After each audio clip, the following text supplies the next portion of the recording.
If I look back at the preliminary tasks we have as a group progressed a lot, learning a lot of new components throughout this period. One big step we made in the difference in camera quality in both areas.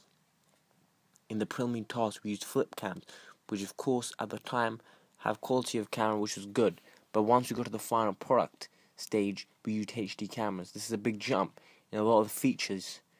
You can use different features like zoom lenses and components like blurring. The titles we used were obviously very basic in the preliminary task. We also improved in how we used the equipment. In the preliminary task we only used a tripod, but in the final product we used a variety of other things like a dolly and track. This was helpful when we had the shot of our female protagonist walking, compared to the shot of the man walking out of the office in the prelim.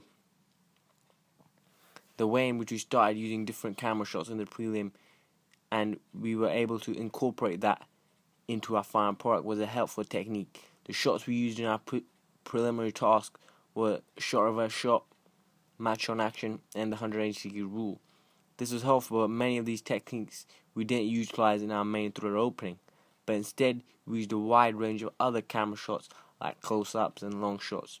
The way we used sound in our final product was also very different. We understood what we were competing against. If you look at any real-life media products, in the preliminary tasks you can hear a lot of background noises, which we didn't remove. But once we came to our final product, we used a soundtrack, which was effective in building up tension throughout the opening. We also had some use of diegetic sound at the end of the chair dropping and footsteps of our female protagonist. We put more concentration on the facial expressions as well.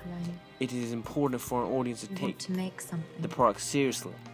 In the prelim you can see parts in which the characters are about to laugh, but when we came to the opening we were more careful and told our cast exactly what expression they had to show.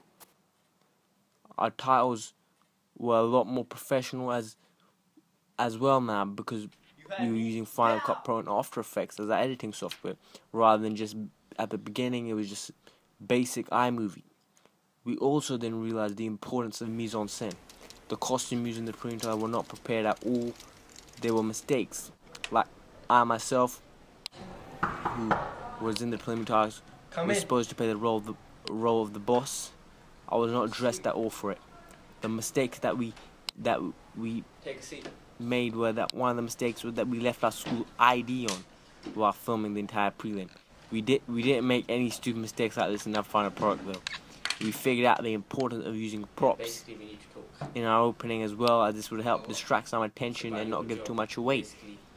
We never really considered our setting as well in the preliminary task, but we now know it's important. In the preliminary task, the setting is clearly not suitable. We just chose the easier option because it was accessible to us at the time. It is clearly a school, not an office-based location, which we needed. However, in our final product, the setting is very realistic. It seems to be a location we could imagine someone being kidnapped, because it has that kind of warehouse feeling to it. We put no concentration on lighting in our preliminary task at all. Everything is visible, but in our final product there was significant use of low-key lighting in the shots taken. We know which areas we wanted there to be darkness and in which areas we wanted to have that light. We also learned how to use different softwares such as iMovie, GarageBand, Final Cut Pro, Adobe After Effects, Photoshop, Fireworks. This also helped me edit the final product in a professional way, where I looked at a lot of YouTube tutorials to use different software, and it also helped me demonstrate things to my group so that they can carry out their tasks without any difficulties.